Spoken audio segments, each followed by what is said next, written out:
This is my friend Nikki, and she has been diagnosed with rosacea. She's been diagnosed with eczema. And what else have you been diagnosed with? Food allergies and products that I use, those kinds of allergies. So, okay. Yeah. Okay.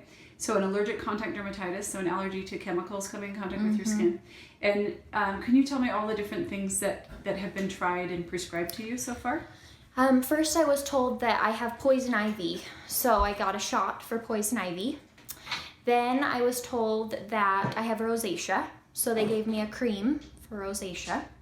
And then that didn't work, so I went to a dermatologist who told me I don't have rosacea, I have a food allergy, and I need to figure out what it is.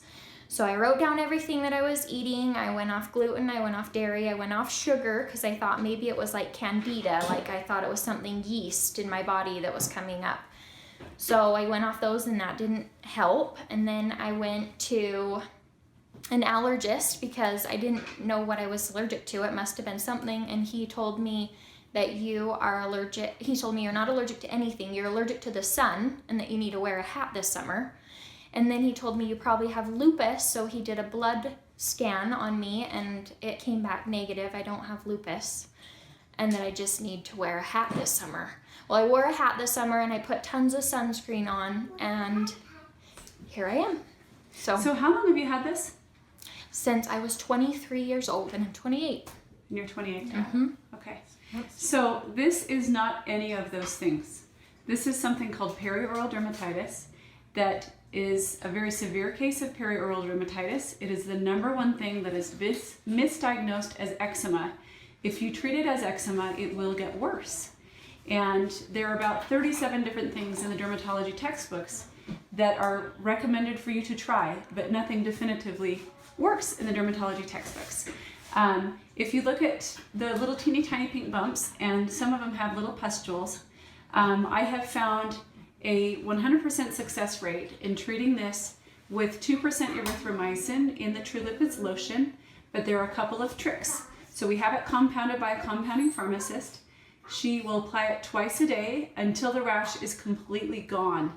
And in her case, it'll probably take several weeks because it is such a severe case.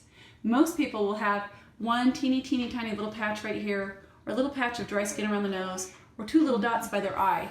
But she's got an entire face full, so she's going to need to use it probably for several weeks.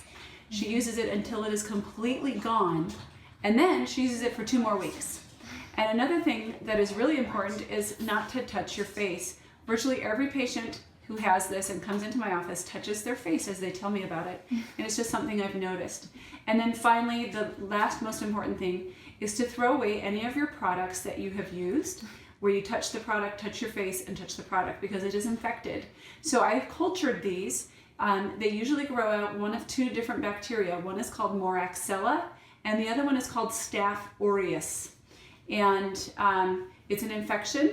And so anyway, I recommend doing the erythromycin in the True Lipids lotion, compounded by a compounding pharmacy, twice a day till it's gone, and then for 2 more weeks, and then throw away any products that might be contaminated.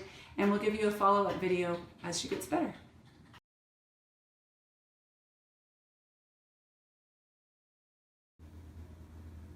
So here we are, a very happy patient, 8 weeks later.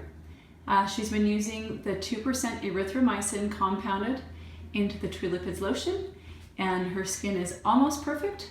We're going to keep going for a couple more weeks until all the little bumps are gone, but we got the right diagnosis. So, how's it feel?